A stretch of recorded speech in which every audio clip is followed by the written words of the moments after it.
Hello everyone and welcome to the Cruise Corner, a podcast by Cruise Trade News. I'm your host Will Payne and today I'm joined by Titan Travel Director of Trade Distribution, Shane Lewis-Riley. Shane, thank you so much for joining us. It's great to have you on the show. Thank you. This is very professional. Look at these microphones and the equipment. Look at this. This is a proper podcast. Well, we are flattered. I mean, I'm not going to mention the box that is currently on back camera, but you know, no one can see that, so it's fine. Shane, as I say, it's an absolute pleasure to have you on the show. We're here for the first of three very special Titan episodes. A series. We're doing a series. A 3-part series. Who would have thought? Great. Which, look, we're super excited for. We're going to get right into the business of all things Titan. You looking forward to it? I'm really excited for it. Yes, really buzzing for it. Brilliant. First of all, though, we wanted to start the episode by taking a little look back at your career in particular. Now, you joined Titan just over a year ago now, which seems insane. Yeah, blink of an eye. Yeah. So I said the other day, is it 2 years? Or no, just over a year. Ready. We'll get on to how that's gone. Yeah. But before that, you've held roles with Virgin Voyages, P&O, Princess, Carnival UK, STA Travel. Yeah. God, you're going right back. right back to the very start. So it's safe to say you're quite well versed in a lot of travel. Yeah. Those are the roles you've had, obviously, in cruise with STA. It's a real look at, you know, the whole cruise industry from an agent side perspective and from the industry side perspective. How have all of those roles sort of together led you to where you are today? Yeah, it's a good question. So when I was at STA Travel, I was managing a store, and at that point, this thing called cruise was really starting to become really interesting. And it's something that I'd done on my own holidays. So, I thought, I really want a piece of that. I really want to get into cruise. And that's ultimately what led me to my first role at P&O Cruises. So, I was a business development manager, or I think it was a regional sales manager then. So I was on the road looking after Wales and the Southwest. And throughout my career then, I've really progressed through the ranks into those, and I was at P&O, launched a dedicated Princess Cruises team, launched a dedicated P&O Cruises team, and then before been lucky enough to help launch Virgin Voyages in the UK and international. So for me, it was a passion project. You know, cruise was something I absolutely love, and still do now, and really want to make sure that I had an opportunity to learn throughout my career and experience different elements of the industry. And you know, it was interesting going from long established brands to going to a brand new startup. And there's a lot of learnings from both of those opportunities. So, an incredibly varied career, over 20 years in cruise. And then, you know, similarly to my time when I was at STA looking at cruise, when I was in cruise, I was looking over the fence at touring and thinking, I think touring is the next big opportunity. And I think there was also quite a big crossover from cruise into touring. Right. Yeah. So, and having spent 20 years in cruise, I really was keen to learn something new as well. So, and I'm doing just that. And those sort of things you learned in cruise, what learnings are you taking from that time into your current role with Titan? Because you say they are quite similar sectors. It's sort of one's touring by sea, one's touring by land. Yeah. So where are those crossovers that you've noticed? Yeah, I think the key thing for me is a people-first strategy always wins. I think that's the key thing. And one of the things that I learned from my time at Virgin was definitely having a purpose-led strategy. So rather than talking about necessarily what the sales results need to be, it's actually, you know, how are you going to do right by people, and how are you going to make sure that you be the easiest partner to work with. And I think that's what paid dividends at all the brands I've worked with before, and the success that those brands have had is we used the trade to help shape our strategy. The trade were part of the strategy versus a end result or a customer of it. And that's the same approach that we've taken into Titan as well. So, you know, joining Titan, that's a legacy brand, has a lot of success in the past years. I think it's fair to say probably was underinvested in the trade for a number of years. So I was using that opportunity to say, okay, what do we do in a startup brand and having a startup mentality, and combine that with a legacy brand, and how do you bring those two things together? But who defines that strategy has to be your end user and your customer, which our customer is our travel agent. So for me, the travel agents and those conversations are always key to driving that strategy. Brilliant. So how has that first year been with Titan then? As you say, a company who's a blink of an eye. Yeah. Disappeared, but an absolute whirlwind. So, you know, it's fair to say there's probably a lot of unpicking. It's a bit of a ball of string where a lot of things tied up in a lot of places. So really understanding what did we need it to do as a business, and what did we consider success to look like. Once we knew what success looked like, then we could work with our agent partners to say that we're thinking thinking of this. What would you think of this? Or who is the best partner that you work with outside of touring? Just in general, who's the best partner that you work with? So we can start to pick out some kind of quick wins. And one of the things that we heard very early on was that we just weren't visible enough, right? We just weren't there. And as I said earlier, a people first strategy is what has always been my success factor. And so not having the people there was a really big barrier. So we've more than doubled the size of the team. So we've introduced field-based roles that are purely focused on training and engagement, which I think is quite unique because, since that horrible COVID time, I think a lot of those roles were either stripped out or amalgamated into account management roles. So we've separated those roles out. So those roles can be really clear and really focused on that training engagement. And then we've got our strategic account manager roles that are not on the road. So it means that they are there to analyze. They are there to support our agent partners from a head office perspective. Okay. So having clearly defined roles and responsibilities will really help us and has already paid dividends in the last 3 months. Yeah, I can imagine. I think, one of the biggest challenges in agent training at the moment is making sure you're present at every touch point. Yeah. All agents in today's world work completely differently. From home workers, online, high street. It's a very different landscape than what it was when you were at STA. It's a very different world. So I think it is really important to have, as you say, someone looking after one aspect of what an agent needs and another one looking after another. So the product, the training. So it's really encouraging to hear that that's already sort of, those foundations are there already. And the good thing about that is with having very clear, defined roles and responsibilities, you can recruit for those, right? Because it's difficult to recruit for somebody that has got, that X factor of being on the road that we want, as well as the account management skill set. So you can divide the two out. And it means that you haven't got regional sales managers on the road that are then worried about getting back to their accounts. They've actually got separate responsibilities. So, and as I said, that's already paying dividends. And I'm already hearing things that people saying, I've never heard so much about Titan in the last few years, which is great to hear. And that's because of the expanded team and building on the brilliant work that was done previously.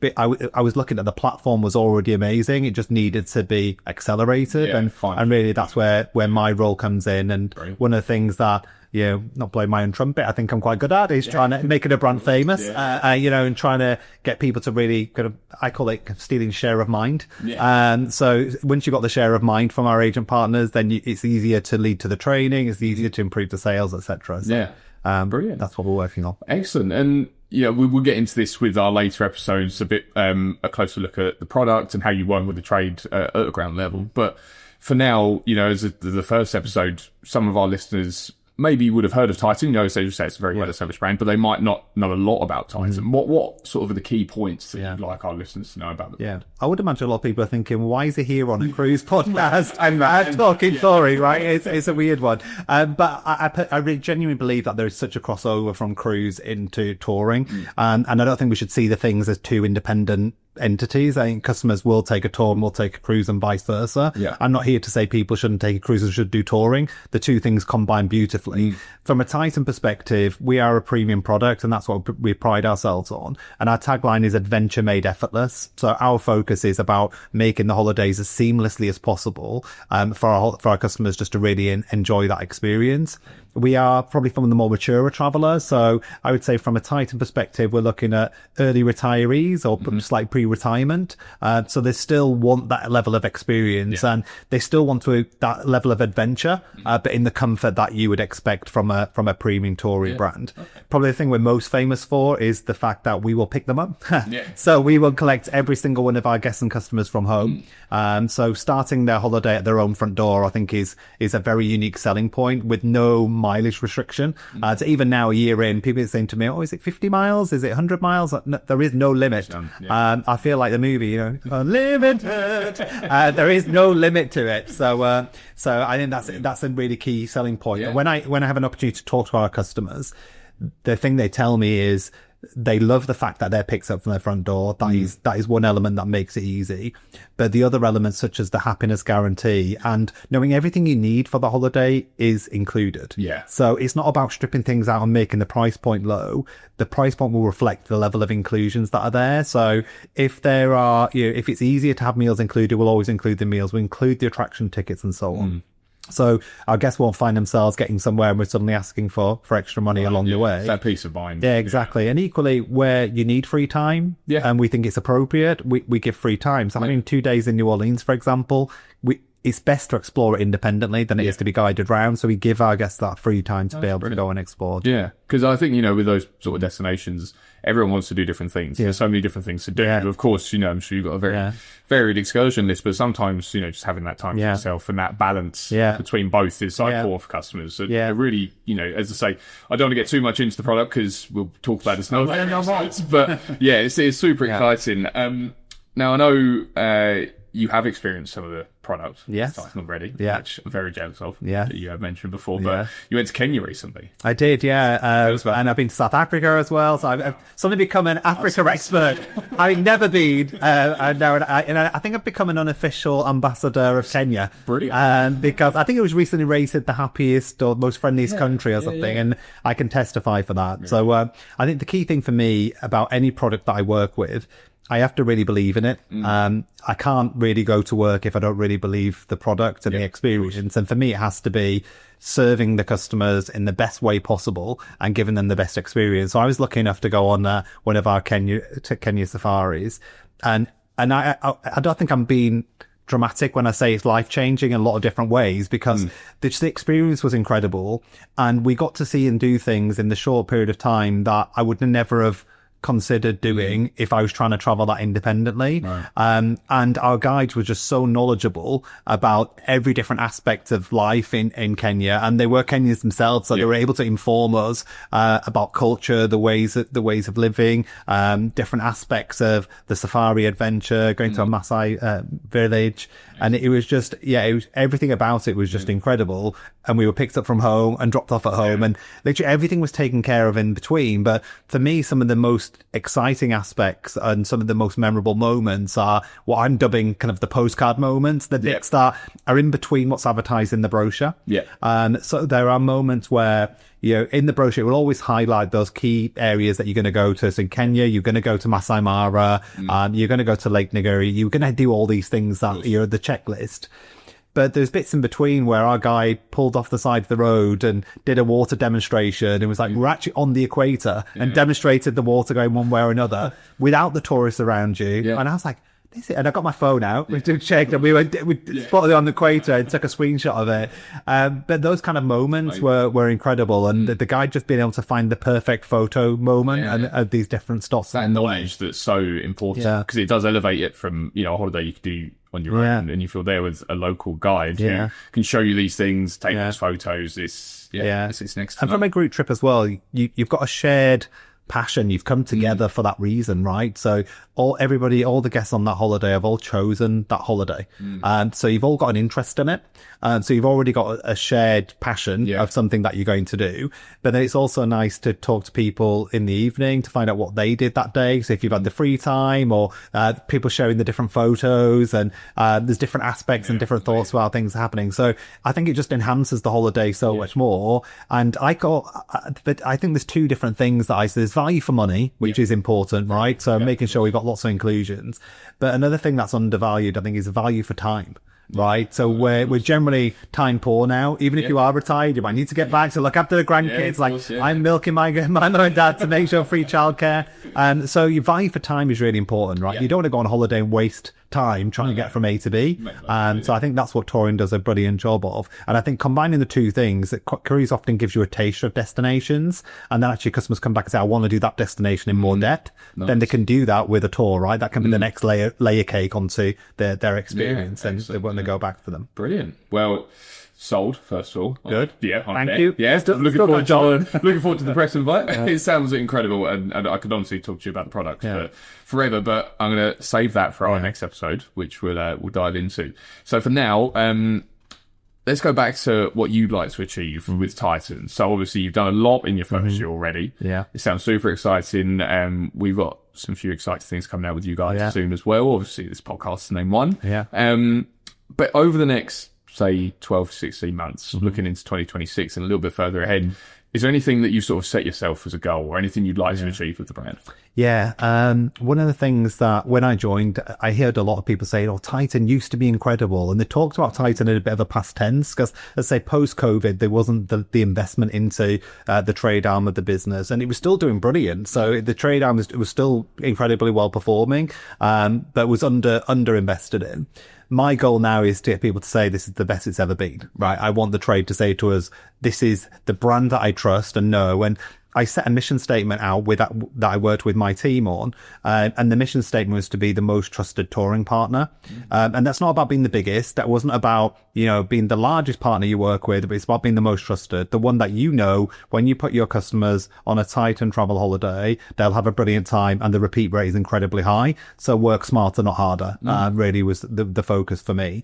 So that's really the ultimate goal. We're continuing to hit targets. So commercially, we're doing really well. But I really want to make sure that we bring on more partners than ever before, right? So it's been great since I've been here. We've signed up a lot more travel agent partners to work with us.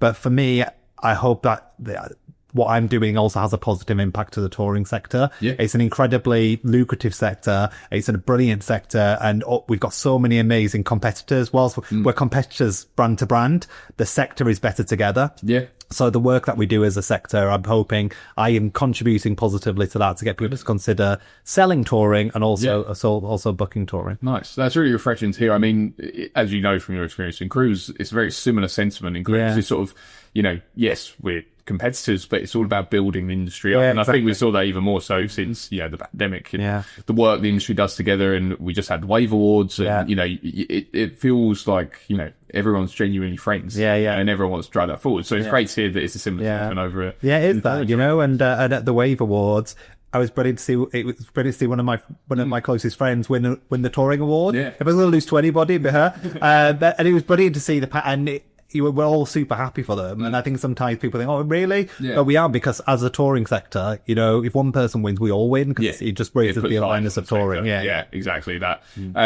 Well, as I say, looking forward to the next few episodes where we get really, really deep into Titan's products, how you're going to work with the trade going forward, which, again, don't want to say so much more about now, so you want to give something for people to look forward to. Yeah. Obviously, I could keep talking forever. I think everyone knows that by me now as the host of the podcast, but I'd like to just sort of head back a little bit to where we started our conversation today and about your career in travel. Now, a big thing we like to focus on with the podcast and everything we do at Cruise Trade News is advocating to get more people into the sector. Now, obviously, the winner of our Peter Grant Award this year, Edwina Lonsdale from Monday Cruising, has done an incredible job of getting young people interested in a career in cruise and a career in travel. So, as you say, with someone with more than 20 years experience in the industry, if you had a piece of advice for someone just starting out in cruise or travel, maybe as an agent or with a cruise line or a tour operator, what would that be? Find yourself a good mentor. I'm not putting myself out there for hire, but I am available. Find yourself a good mentor. I was lucky enough to have Peter Shanks, who's in the industry for a long time. And even when I talked to him, he was like, I didn't really do anything, but I was like, you listened to me and you gave me nudges in the right direction. So having somebody that has been in the industry a long time to be able to help sound ideas off and shape ideas. And the second piece of advice is, just listen and ask questions, because there's so many different aspects of travel. And I thought I knew travel really well, and then went into touring and was like, oh, actually, I'm learning a whole new sector, and they're using these abbreviations. Excuse me, what's that? So I thought I knew a lot about touring myself, but that was a new revelation. So I think try and keep your mind open to all the different aspects of travel, and make as many connections as you can.